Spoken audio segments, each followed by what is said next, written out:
Welcome to Module 5 on Galaxies. This whole question of story, of a cultural story, is related to the question of metaphor.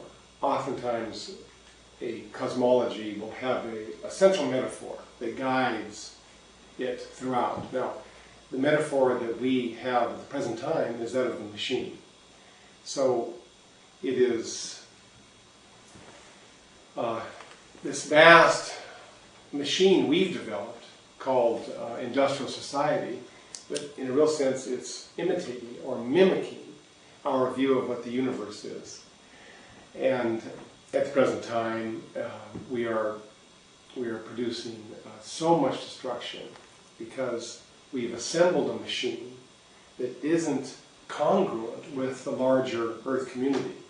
It's not just, so the idea is that within the modern story, the Earth is just resources, just a resource, a bin, and we can construct machines to use that.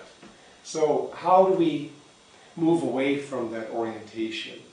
So long as we think of the Earth as resources to be exploited, we'll exploit the Earth. The fundamental image that comes from science is that of self-organization. In a real sense, this is an organic metaphor. It is the metaphor of a tree. A tree organizes itself. You know, a pond will organize itself. An entire forest organizes its life and its functioning. And this is true even at the level of the galaxies. So that in the early universe, we have these vast clouds of stars and of atoms, and emerging in the midst of that are the dynamics that hold together all of this in what we call a galaxy. A galaxy would typically consist of 100 billion stars, all organized in a very particular way. And the dynamics for organizing the galaxy arise from the galaxy. So rather than a machine that has an outside intelligence that constructs it, we have a galaxy which has an intelligence that surfaces within its own dynamics. That would be a way of shifting from the machine metaphor to the organic metaphor, one way to move into the new story.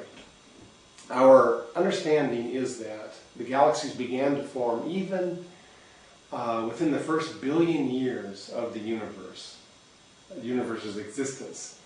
And because the universe has been expanding since then, the universe was much smaller then. So they emerged in a time of comparative congestion with our situation now. But if you can imagine these galaxies coming into existence and expanding apart, we find ourselves in the midst of a tangle of galaxies, which we call the local group. We have our own Milky Way, and then surrounding the Milky Way are captured galaxies. We have a dozen smaller galaxies that were near enough to the Milky Way that they've been drawn into our orbit.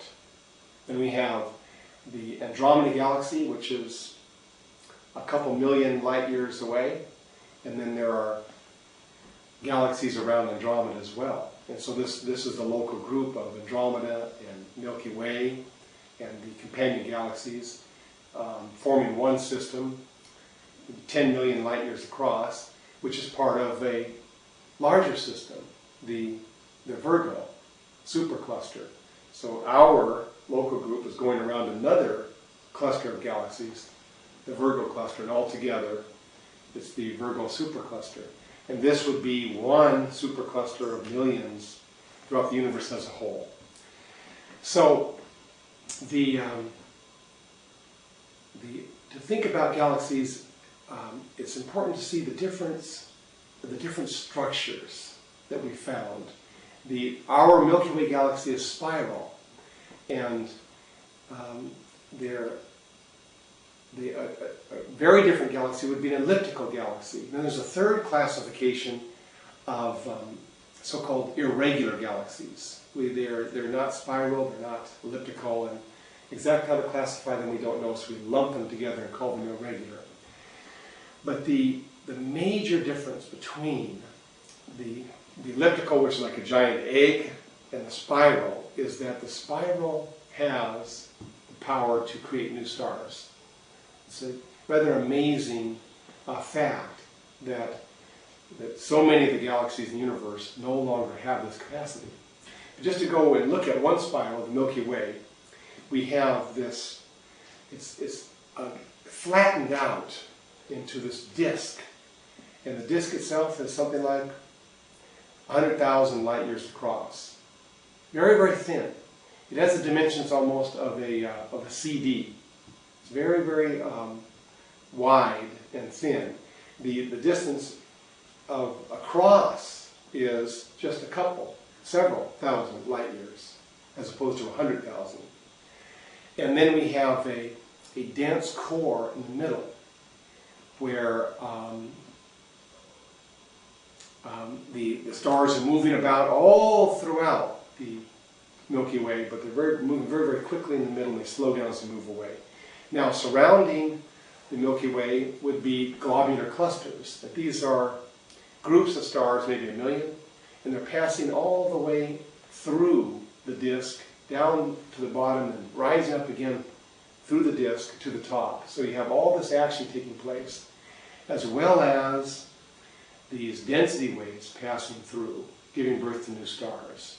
We live on one of the spiral arms, something like 30,000 light years from the beginning.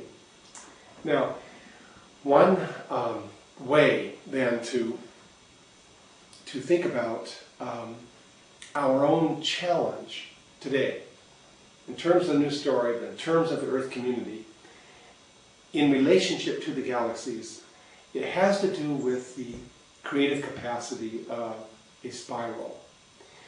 Spiral galaxy can create new stars.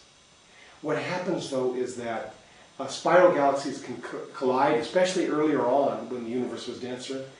Galaxies can collide and they will disrupt the structure of the spiral.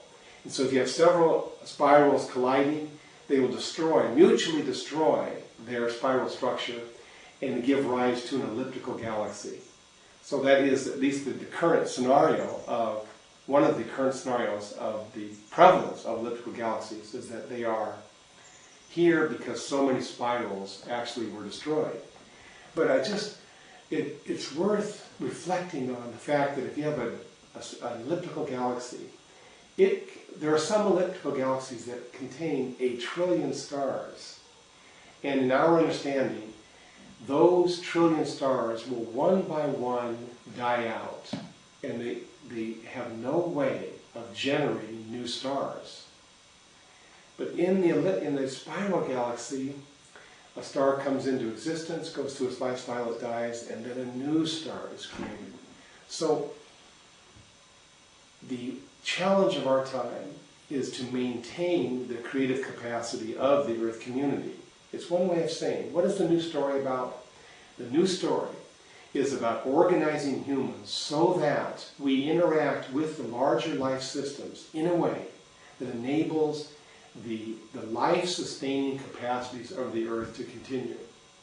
And the ordeal we're in the midst of is that of human activity generated by and supported by, valorized by, sanctified by an old story. Human activity valorized by an old story, which is, at the present time, destroying the creative capacities of the Earth community. So when we think in terms of this new story, based on an understanding of self-organization, we can begin to ask, how do we carry forward this self-organizing power as humans inside of a self-organizing power called the